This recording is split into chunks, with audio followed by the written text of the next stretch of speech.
we're talking about adjusting Dina's CT junction, which is where the cervical spine meets her thoracic spine. So it's just right along where these upper traps come together. She has a lot of tension in her upper trap, so we're always going to do some soft tissue work there first. So I'm going to walk you through a little bit of soft tissue. She's going to make a little bit of faces here as we work through this. But basically, we want to grab the upper trap muscle, and we're going to pull it apart a little bit. So a lot of times, massage therapists tend to want to squish things together. That kind of glues the muscles back together, and I'd rather see the muscles pull apart. Muscles have lots of different layers of fiber, and so I'd like to see those different layers of fiber be pulled apart, and as they get pulled apart, the blood flushes into there and flushes out all of that bad stuff that builds up over time. We're also going to break any scar tissue that happens to be in there. So again, I'm taking my hand, I'm lifting her muscle up, and then I'm rolling it through my thumb. So you're going to see her muscle come up, I'm going to pinch it just a little bit, and I'm going to roll it through my thumb. And as we're doing this particular motion, she's actually not cringing too bad. She's been doing her homework, so she feels a little bit less discomfort. But as we get that looser and looser, oh yeah, it's already letting go. That's nice.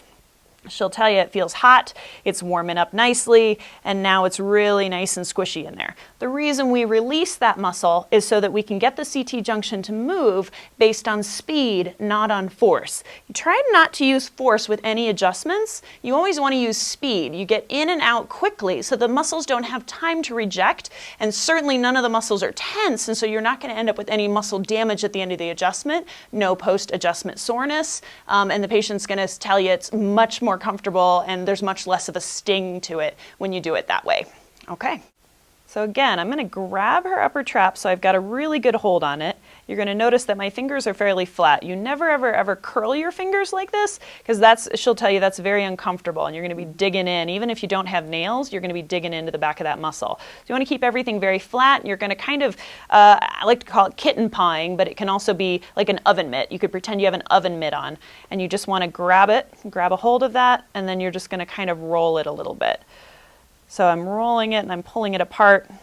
My underhand is kind of doing this motion here while the overhand's kind of going the opposite. So it's kind of rolling it apart like if you took a piece of dough in your hand and kind of spread it out so that it got thinner and thinner and thinner. And you can see the nice redness that's happening in her skin here. We're getting some really nice red effusion and blood effusion all the way to that skin, which is just delightful. And she actually said this feels pretty good, even though sometimes your patients will tell you, right there's a little scar tissue there, sometimes your patients will tell you that it's a little bit uncomfortable. Now, when I say there's scar tissue there, what I'm feeling is that it gets a little bit gristly. So as you're rubbing, instead of it being really kind of smooth and very homogeneous feeling, you're going to find a little crunchy. It's kind of crunchy right there, she'll tell you. But after you rub it a couple times, you'll notice now, see, the crunchy's all gone. So that just broke loose the scar tissue that was forming from her upper trap, because her upper trap is trying to stabilize her CT junction because her head's coming so far forward all day long. Her upper trap is tired, it's asking for help. So her CT junction's actually laying down a little bit of scar tissue and the tissues around there so that the muscles don't have to work as hard to hold her head back.